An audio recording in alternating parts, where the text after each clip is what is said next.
Hello, I am Ray. Whoa, wait, where's your intro? This is Taylor, yes. What do you mean, you getting lazy on us? No, not lazy, I don't know, I don't have any ideas. It's something you edit and post, not even on the fly. Just think of something. What do you think I am, some kind of oracle that sits up on a mountain in the nude thinking up ideas?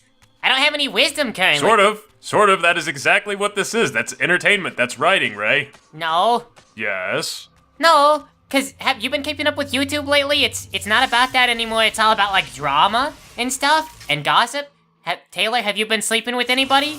I'm not talking about that in public. Peyton, have you been sleeping with anybody? My girlfriend, yes. Well, see, Peyton's been sleeping with their girlfriend. Wow. Scandal. Ray, if you decide we're gonna start doing gossip and social media drama, I'm done with this. I'm walking out. No, it's how we get back. Look, I'm not doing the intro, okay? Okay, that's fine. If you're okay with being lazy. No, I'm not being lazy. Like, seriously, do you know how crippling it is to sit in front of this video with no ideas and just say like, I can't get started on this project till I have an idea for the intro. I mean, it's okay, whatever you've got to say to make yourself feel less lazy. It's not late, we're gonna get something done because I'm skipping it. No, I know. You're gonna get something done because you're being lazy. That is the exact opposite of lazy, oh my god. You are lazy, Ray, for shame, yes. Wait, you guys don't know anything. So we skip this for the pain of our viewers, yes. But in that last battle, you could not see up the ledge and the camera made it impossible to do anything, yes. Ray had to go in the spectral realm like twice. This camera is great for setting up those pretty shots, terrible for gameplay. This game is so fantastic though, with some of its pretty little art pieces and things. It would be a shame if you didn't actually see them all. It does give it an awful lot of feel. Okay, what is this effect? Yes. I am saying smoke bomb, but also leaves. Maybe like a smoke bomb packed with leaves? Well, some earlier times we saw them all hiding in a pile of leaves, so it's probably just a mix of the two effects. No, they're hiding in leaves all the time, so maybe like leaves get into their backpacks and everything? I like them throwing their bombs and fireballs and hitting their friends, yes. Like they gotta be out there in those leaves for days. They're just like, oh yeah, vampires are coming through here eventually. Oh really? When? Yes. I don't know, like hours? Couple of days? Just stay in the leaves. These guys must not like each other because their friends' eyes turn all green and just right away, bombs and fireballs. Not like, oh, Sally, are you doing okay? Speak to me, Sally. Just, yeah, she's green, killer. How often do you suppose this happens?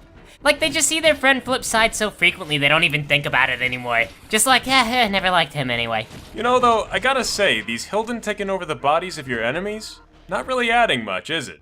I mean, they're just putting themselves in harm's way for, what? Well, Raziel's free from the time stream, so fate doesn't say that they can't beat you.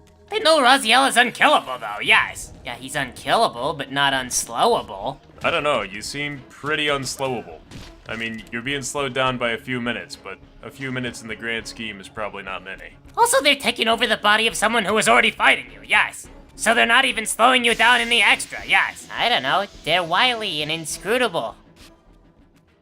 Now that I had reached this kinda high up ledge so that I wouldn't have to climb around very much, I could make my way to Vorador's mansion.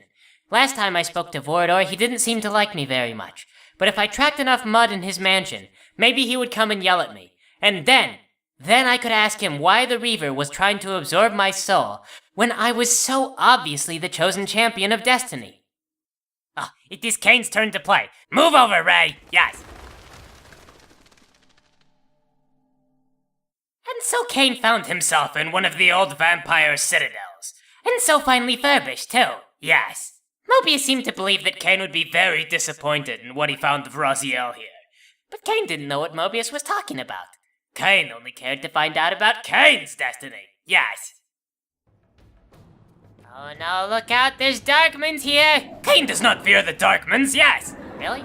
Shouldn't he though? I mean, like, the Reaver is a physical weapon, isn't it? No, it is enchanted, so it does the full damage to undeads. I don't know, they keep changing the rules on Undead every edition, I think? You know, if you guys are talking about D&D, I just want to let you know how esoteric that is.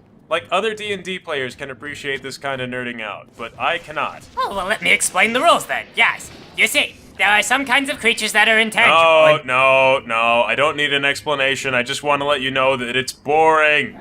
It's boring, it's mechanical garbage. Oh, it's not mechanical. No, it's mechanical. You guys are talking about rules and role-playing and, like, Stat modifiers? Come on. Well, if you would learn to play, you would get the references. I might, but then the rest of the audience wouldn't. It's okay to be exclusionary sometime, you know. Yeah, Taylor. We exclude the nerds who don't play D&D, yes. I've heard that's a thing lately. What with all the comic book movies that have come out, like being a nerd is cool now. Well, having imagination and being creative is cool. Yeah, and so is following the rules and drinking your milk, Ray. No, because what is poetry or, like, hitting on a girl aside from being creative? Depends on how you hit the girl, yes. With a big rock.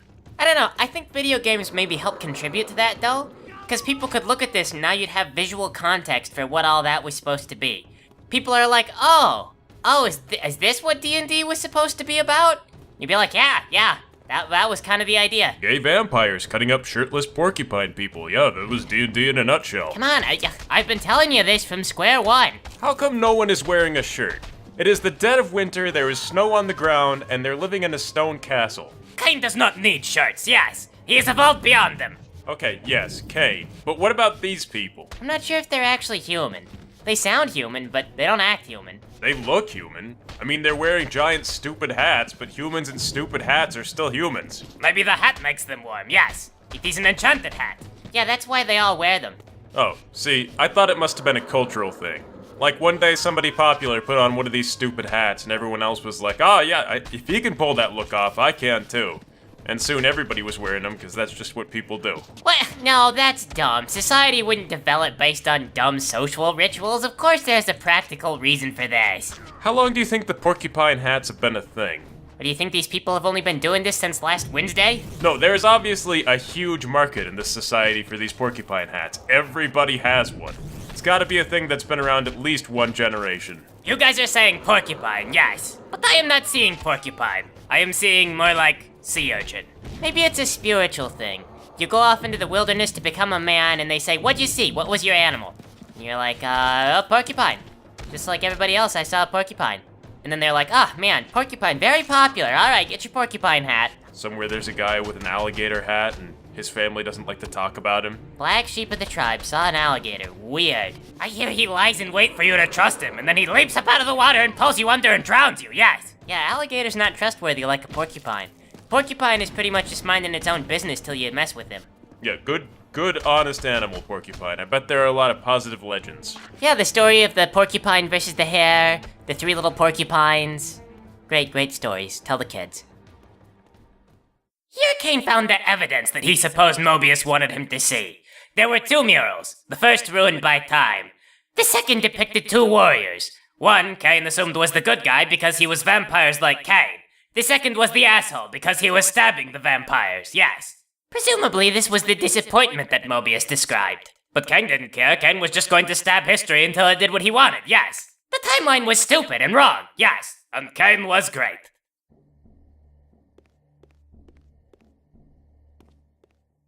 This door was locked, and Kain required keys to open doors, yes. One big drawback of having all this backtracking going on is you've always got to tell the players, like, yeah, this door is locked on purpose. You will eventually be able to go through it, but not right now. Don't give up. Oh, Kain sees you, sea urchin people, yes. Okay, just get in Kain's telekinetic grasp. Oh, what? But Kain sees him right there, yes. They're not even camouflaged, they are sea urchins. Oh, you got tricked. You got tricked by the ambush. No, I did not get tricked, yes. It was completely obvious what was going to happen. Does Kain just have really bad eyesight? Because the only excuse I can think of for that is if you assume the character didn't see the ambush coming. No, I know, the camera focused, like, right on them. There's not, like, any bushes or anything that look like these guys. They're going to do that again, aren't they? Kain is going to be fooled over and over by the wily traps of these idiotic people. Maybe Kain just doesn't care. But if he wanted to kill them, he would do it. He would just walk up and stab them in their stupid porcupine hat.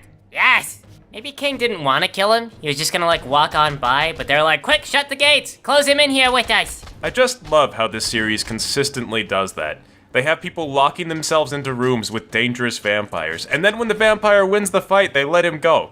It has been demonstrated so many times that they could probably trap Kain in that cage for as long as they needed to. Kain need keys to open door, yes. Speaking of being trapped by gates, I gotta love how Kain could probably squeeze through that gate if he really wanted to, not even while changing form. But he'll only turn into mist for vertical bars. Horizontal bars, though. God, that is a lot of trouble. Kain will not climb through a gate like a peasant, yes? Oh, you got tricked by another porcupine ambush. Also, maybe there's a force field on that gate. You mean like between the bars? I've seen pigeons try to fly through glass windows. Imagine if invisible force fields were a thing. Poor pigeons just fly top speed through the gates. Blah. I really prefer to believe that Kain is just being lazy, and that his laziness is causing him to do a lot more work. Like he just says to himself, I don't really want to turn into mist, I'll just go and find the key. It's gotta be around here somewhere. Speaking of pigeons, and I know you don't actually eat pigeons, but what are these people eating?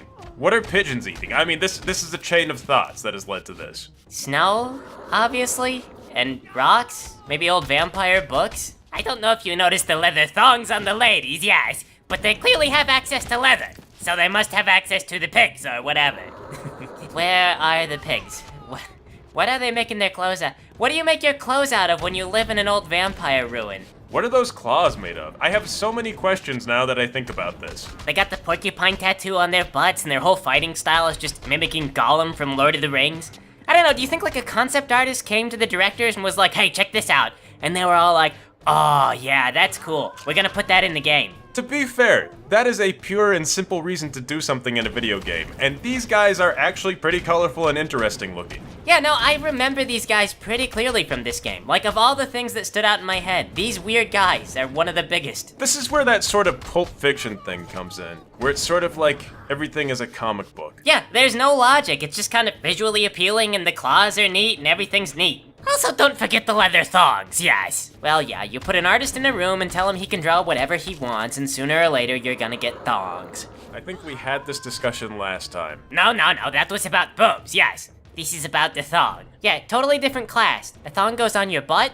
Or not, actually? Yes, it's totally different. Different line of thinking, yes. Okay, actually, if we're gonna be on this, Kain's pants are so tight.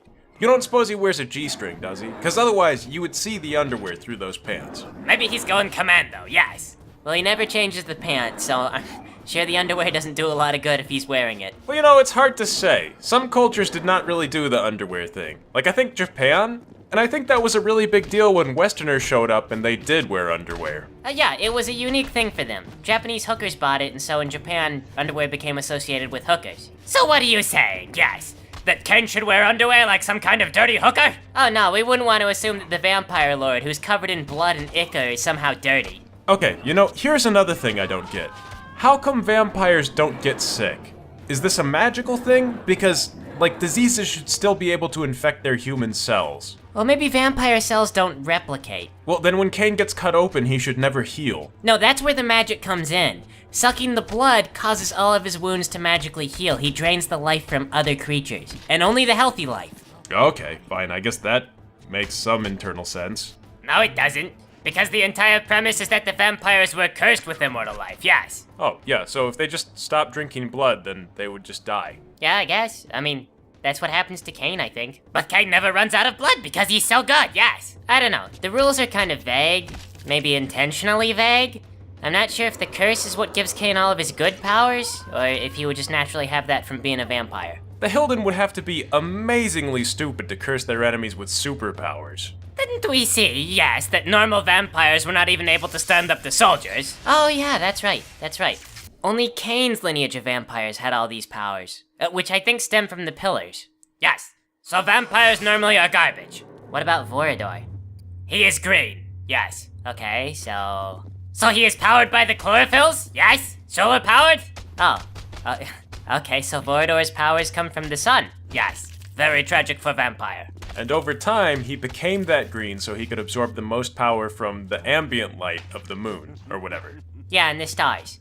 Do you think the stars make the vampires feel bad, yes? You mean like, are the stars like sunlight? Like just lots and lots of tiny little suns? Yes. You know, that's a question that kind of goes past vampire lore, doesn't it? See, this is why people don't come up with cool things anymore, because everyone's too well educated. You come up with some neat idea like, oh yeah, vampires, they're hurt by the sun. And then some smartass says, but what about the stars? Way to go, smartass, yes. Well, then you reply, the stars are too far away. The light's not strong enough, it only gives vampires a runny nose. Oh, yeah. And then you go on, you're like, and that's why they all like to be indoors? Because even when they're outside, they still get sniffly? And that is how you establish fictional lore. With half-assed explanations? Yes, and try not to get them mixed up or confused, because then everyone thinks you're being an idiot. Consistency can be hard. But anyway, here looks like a good place to stop for now. Thanks for playing with us, everybody.